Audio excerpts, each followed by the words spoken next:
All right, thanks for coming back and watching part 2, 5th grade. This is for investigation. E10. I was gonna get ahead of myself. It was lesson. This is lesson investigation 10. Again for Monday. So take out your protractors again if you're done with activity, with lesson activity 42.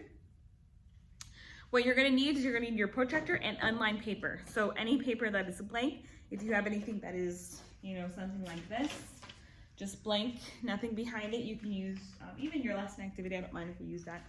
Okay, we can use a protractor to help us draw an angle of a specific size. Follow these steps. So step 1 to this activity here, using the straight edge of your protractor, you're going to draw a segment long enough to extend from the center of the protractor to the scale. So I'm going to zoom you up again. All right, just to kind of help you with that. And you know what? I might even change that. I might do it with a pen.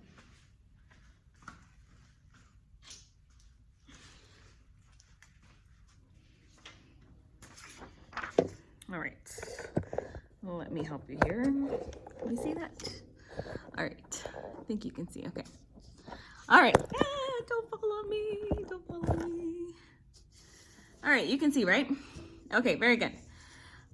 Now let's start here with our protractor here. So the first thing is first, step 1, use the straight edge of your protractor. Draw a segment long enough to extend from the center of the protractor. So here is the center. And you're going to draw a segment line long enough to extend like that. Okay, once you're done, voila. All right. Position the protractor so that the center is over one endpoint of the segment, the intended vertex, and that the segment passes through the mark. So, well, I guess I should have extended it a little longer here. Let's see if it's still straight. Okay, extend it a little more. My protractor has like these ends here, so you can't really help there with that. All right.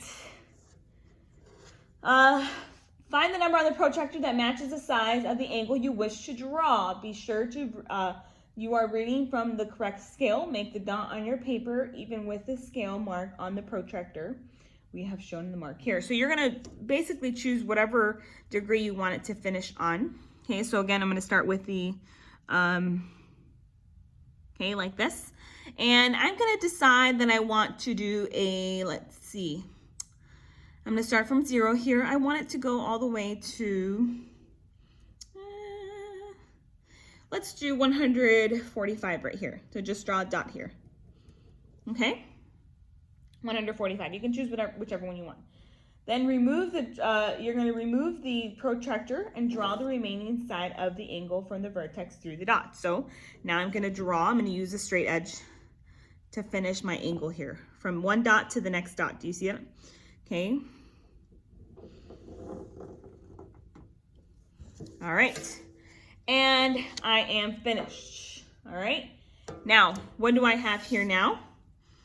Let me read it. Let me make sure that I did this accurately. It's from here to 145 degrees. Notice I was reading from 0. I'm reading this part right here. So this would be a 145 degree angle. What kind of angle is 145 degrees? It is an obtuse angle.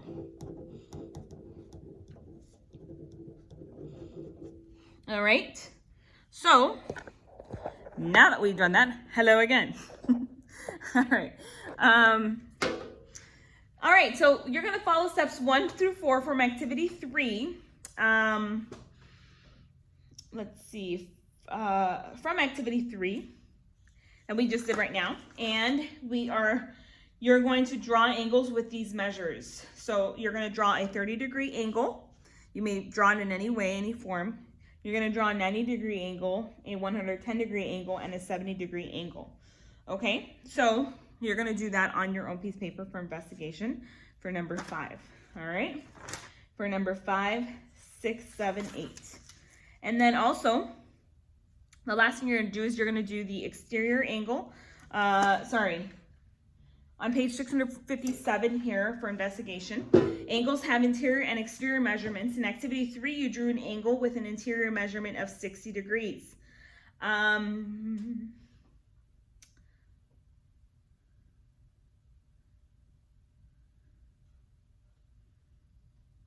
Alrighty, so the measurement there that they drew was 60 degrees. I thought they were asking us to draw 60 degrees, so I'm sorry. I'm thinking about myself here. We can also measure exterior angles by extending one of the rays to make a line. So we can extend the that 60 degree angle to make a exterior angle by extending the rays of that line, which would no longer be a 60 degree angle. It would be more like, hold on a second. Here was what they did here.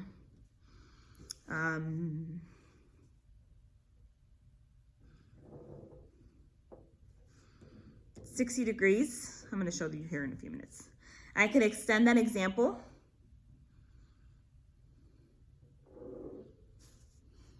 All right, I'm going to show you what I drew here.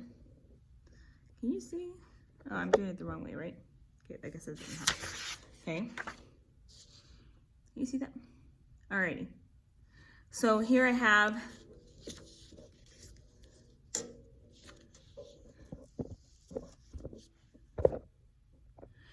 my 60 degree angle, but notice that I could also make it into a 120 degree angle. Here, this would be 120 degrees, adding 60 plus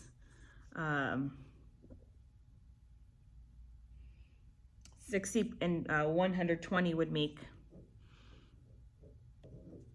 a 180 degree angle. Alrighty, so this would be 120, this would be 60. Okay, so by subtracting 60 from 180, we find that our exterior angle, this exterior angle here, would be 120. This is the interior angle. So you're going to find the exterior angle measurement for the angles in problems 90 through 11. Okay, so much like I did here, I hope you can see it. Sorry, it's I'm doing this through video, so it is a little harder here. But again, to find the exterior, just find the rest of the angle. If this is 180 degrees, all this in total here is 180 degrees, then you're basically going to take away 120 from, you're going to take 60 from this to find the exterior angle of the rest of that. So just put it as a dotted line. So don't do it as a straight line like I did here. Okay? That makes sense? I hope it does. Let me know if you have any questions. So you're just going to do numbers 9, 10, and 11 for part 2 of this investigation. Alrighty? Have a great rest of your day, and let me know if you have any questions. Bye.